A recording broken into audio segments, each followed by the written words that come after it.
I don't remember the exact moment I decided to become a doctor. People always ask that, like it's supposed to be a clean sentence with a clean ending. The truth is, it happened slowly, like a door closing in a quiet house, like a path being chosen for you before you know how to say no. In my family, doctor wasn't a dream. It was a plan. My father didn't say it with cruelty. He said it the way people talk about rent or school fees or survival, like it was the responsible shape a life should take. You're smart, he told me. Don't waste it. My mother kept a notebook where she wrote down every exam date and every result. She never missed one, not because she was proud, because she was afraid. Afraid that if I slipped once, the whole future would collapse. And I wanted to make them breathe easier. That's the part people don't understand. A lot of us don't become doctors because we love medicine. We become doctors because we love the people who need us to become something stable. So I said yes. I said yes to the plan, to the pressure, to the long road I didn't yet understand. And then the years started disappearing. Medical school didn't feel like training at first. It felt like drowning politely. You sit in rooms that smell like old markers and tired air. You learn words that feel too big for your mouth. You study bones and organs and pathways, and somewhere in the middle of all that, you learn how to stop flinching when someone says death. My friends outside medicine were living normal lives. Their weekends belonged to them. They went on trips and fell in love and made mistakes like they had time to recover. I lived by timetables and fear. Fear of failing. Fear of falling behind. Fear of being the disappointment nobody said out loud. There were nights I studied until my eyes felt hot and grainy, and then I would sleep with my notes open beside my pillow like a guilty confession. Some mornings I woke up with my face pressed against a page, a paragraph printed faintly into my cheek. I told myself it was temporary, that once I became a real doctor, life would start. But the truth is, life doesn't start. It just keeps moving while you run beside it, trying not to trip. Internship was when I learned what exhaustion really means, not I need a nap exhaustion. The kind where your body moves, but your mind is a few seconds behind, like an old computer trying to load a file too large. The hospital at night has its own sound. People imagine quiet, but it's never quiet, there's always something. Shoes against vinyl floors. A distant monitor beep. A cart rolling past. A soft cry that starts, stops, starts again. And the smell. Disinfectant mixed with coffee that's been reheated too many times. The air feels dry, like it's been filtered of anything comforting. My first real night shift as a resident, my senior doctor gave me a look that wasn't unkind, but wasn't soft either. You'll think you're fine, she said, until you realize you haven't sat down in 6 hours. She wasn't exaggerating. The first hours were a blur of small emergencies, chest pain, fevers, confusion, a man who couldn't breathe comfortably and kept apologizing for making a fuss, as if pain needed permission. I learned early that patients apologize a lot, not because they should, because they've been taught their suffering is an inconvenience. Around midnight, I finally found a corner near the nurse's station and leaned against the wall, just for a second. My legs were shaking in a quiet way, like they were trying to tell me something my pride refused to hear. Then my pager went off. Not a gentle reminder. A sharp insistence. 2:17 a.m. The numbers on my watch looked unreal, like they belonged to another world. In the emergency department, there's a particular kind of tension at that hour. Everyone is tired, and tiredness makes everything sharper. Voices get short. Movements get efficient. You stop talking unless you need to. A family had arrived with a child small, wrapped in a blanket too thin for how cold the hospital feels at night. No graphic details. Nothing like that. Just a child whose breathing didn't sound right. A mother with eyes so wide they didn't seem to blink. A father standing behind her, not crying, but holding himself as if he might fall apart if he loosened his grip. They were poor. You could tell in small ways, the worn shoes, the paperwork folded and refolded like it had been handled too many times. The way the father kept glancing at the registration desk like it was a threat. When I approached, the mother grabbed my sleeve, gentle but desperate. "Please," she said. "Please, he's all we have."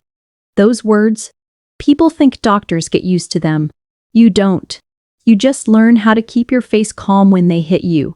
I examined the child, ordered what I could, tried to keep my voice steady. I smiled in that careful way doctors learn, like a small light you offer people when you have no guarantee the power will stay on. But the truth was, the department was full. Beds were limited, staff were stretched. 2 ambulances had arrived almost back to back. And suddenly I wasn't just a doctor. I was a person standing at the edge of a thin, unfair system, trying to pretend it wasn't thin and unfair. Another pager. 2043 a.m. An older patient in the corridor had collapsed, brought in by a neighbor because no one else was available. A man with a face that looked like it had spent years in hard weather. His hands were rough and his clothes were clean but old. When I asked about insurance, he looked down. "I can pay something," he said quietly. "Not much." I remember that more than anything, the way he said it, like a confession, as if needing help was a moral failure. I wanted to tell him, "Stop. You don't need to say that." But there wasn't time for comfort. There was only time for action. And this is the part that stays with you. Sometimes you have to choose who you treat first. Not because you want to. Because you're one person, and the night keeps coming. A child struggling. An older man collapsed. A woman crying that her husband's pain was different this time. A teenager with a fever and no parent answering the phone. A nurse calling your name because a monitor alarm won't stop. You move between them like you're trying to hold back a flood with your hands, and you learn something ugly. No matter how hard you try, someone will always feel abandoned. Around 30:10 a.m., I stepped into a corridor to make a call. The hallway lights were dimmed, a soft yellow that makes everyone look tired. The floor reflected the overhead glow like shallow water. In that corridor, I saw a father sitting on the ground, his back against the wall, his face in his hands, not loud sobbing, just silent shaking. His wife stood nearby with her arms wrapped around herself, staring at a closed door like she believed staring hard enough could change what was happening behind it. I didn't know them. Not yet. But I knew that posture. I'd seen it before. The posture of someone realizing the world doesn't care what you can handle. When the door opened, a nurse called for a doctor and I felt my stomach drop before I even understood why. We went inside. Again, no gore, no graphic details. Just that heavy moment when you know you're walking into a room that will change someone's life forever. The patient was older. Not elderly, but old. In the way illness makes you old quickly. We did what we could. We did everything that could reasonably be done. And still, sometimes the body stops listening. There's a particular silence after a patient passes. People think it's dramatic. It's not. It's administrative. It's careful. It's almost gentle. Someone turns off an alarm. Someone notes a time. Someone adjusts a sheet. And for a moment, nobody speaks, because what is there to say? I stood there, gloves removed, hands trembling slightly, and I remember thinking, this person was alive an hour ago. An hour ago they had memories, a favorite song, a way they liked their tea, a person they loved. And now it was just a stillness. When I stepped out, the family was waiting. They searched my face before I even spoke. They knew. Doctors can say, "I'm sorry" 1,000 times, and it will never be enough. The wife made a sound that wasn't screaming. It was smaller than that, like air being pulled out of her chest. The father, older, maybe the patient's brother, looked straight at me and said one sentence that still visits me when I'm trying to sleep.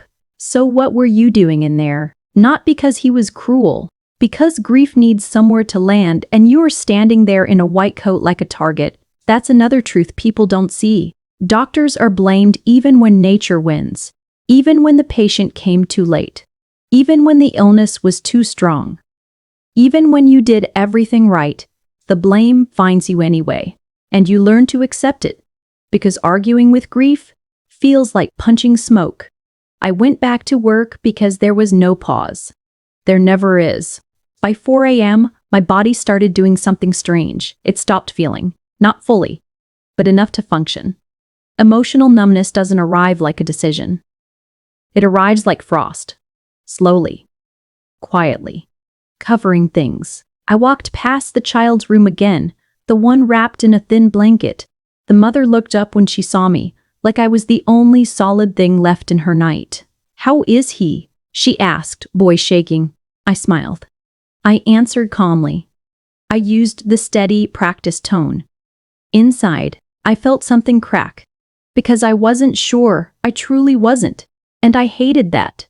I hated that medicine has limits, and those limits show up in the faces of people who cannot afford even one more disappointment. The father pulled me aside. "Doctor," he whispered, glancing around, "how much will this cost?" I told him what I knew, and his face tightened. He didn't get angry. He didn't shout. He just looked at the floor like it had betrayed him. "Please," he said. "We don't have it. But please. There are moments in your life you can't forget." That was one. Because medicine, at its core, is supposed to be about care. And yet here was a family begging not only for survival, but for permission to access survival. I did what I could within my role. I called social work. I asked about assistance. I spoke to people who knew the system better than I did. And still, I felt helpless. Helplessness is a quiet poison in medicine. It doesn't kill you quickly. It just changes who you are. By sunrise, my hands were shaking when I tried to drink water. Not because I was scared in that moment. Because my body was running on empty and refusing to hide it anymore. The day shift arrived. Fresh faces. Cleaner hair. People who still had energy in their voices. They asked, "How was the night?" And that question always feels impossible. How do you explain that someone's life ended in a room you walked out of? How do you explain that a mother begged you with her whole soul? How do you explain that you chose who to see first? And those choices will sit in your chest long after the shift ends. So I said what we always say, busy. Then I handed over cases, wrote notes, signed orders, tried to make my handwriting legible even though my eyes felt like sandpaper. When I finally left, the air outside looked too bright, almost disrespectful. People were going to work, buying coffee, laughing into phones, and I walked through that normal world feeling like I was carrying a secret. I got into my car and closed the door. The silence inside the car hit me harder than anything in the hospital. No beeps. No footsteps. No voices. Just me. I sat there with my hands on the steering wheel and didn't start the engine. I stared at the dashboard. And for the first time all night, I let my face fall. Not into tears. Not dramatic. Just a heaviness settling into my jaw, my shoulders, my chest. I thought about the patient who died. I thought about the family in the corridor. I thought about the father asking about cost. I thought about the child's blanket, too thin against the cold. And I felt guilt quiet, constant. Guilt for what I couldn't do. Guilt for what I didn't catch sooner. Guilt for feeling numb. Guilt for still being alive when someone else wasn't. People don't understand how guilt works in medicine. Even when you do your job correctly, guilt stays. Because your job involves endings. I drove home slowly, like my brain was still half inside the hospital. At home, I took off my shoes and stood in my kitchen staring at nothing. My phone buzzed with messages. Friends asking if I was free. Family asking if I'd eaten. Someone sending a funny video, as if humor could reach me through the thick glass I was sitting behind. I didn't answer. I showered, but the water didn't feel real. I lay in bed, but sleep didn't come easily. And when it finally came, it wasn't peaceful. It was filled with faces. Not the dramatic kind of haunting people imagine, just flashes. A mother's eyes, a father's whisper, a hallway light, a door closing. When I woke up later, I had that strange feeling of being both rested and still exhausted. Like sleep had cleaned my body but not my mind. I went back the next day anyway. Because that's what we do. We walk back into the same corridors where people cried, And we pretend we're fine because the next patient deserves steadiness.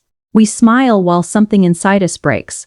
We make jokes in the break room that nobody outside would understand. We drink bad coffee and call it fuel. We laugh quickly and then go quiet again. Over time, you collect faces. Not names, not charts. Faces. The teenager who tried to be brave but kept looking toward the door for a parent who never came. The old man who apologized for being sick. The child who looked at you like you could fix everything. The woman in the corridor who didn't scream, just folded into herself. Those faces don't leave. They become part of the way you look at the world. Sometimes, when people tell me, "You must be so strong," I want to tell them the truth. That strength isn't what you think it is. Strength is not feeling fearless. Strength is doing your job while your chest feels full of stones. It's walking into a room knowing you might disappoint someone who is already on their knees. It's listening to anger that isn't really about you and still speaking softly. It's holding your own emotions in your mouth like water you can't swallow yet. And it's going home after a night shift, sitting alone in the car and realizing you don't know how to explain what you carry. I still don't know how to explain it, but I know this. The hospital doesn't just take your time. It takes small parts of you. The certainty, the innocence, the belief that effort always equals outcomes. And in return, it gives you something heavy and sacred, a front row seat to what it means to be human. Messy, fragile, brave in ordinary ways. I keep working, not because I'm a hero, not because I'm built differently. I keep working because the next person who walks through those doors doesn't care how tired I am. They care that I show up. So I show up. I wash my hands. I put on my badge. I smooth my expression into calm. And I step into the corridor again under the night lights, carrying faces I will never forget. Quietly, like everyone else in that building does. Because this is what it means to be a doctor, not a movie. Just a human being trying to hold the line, one long night at a time.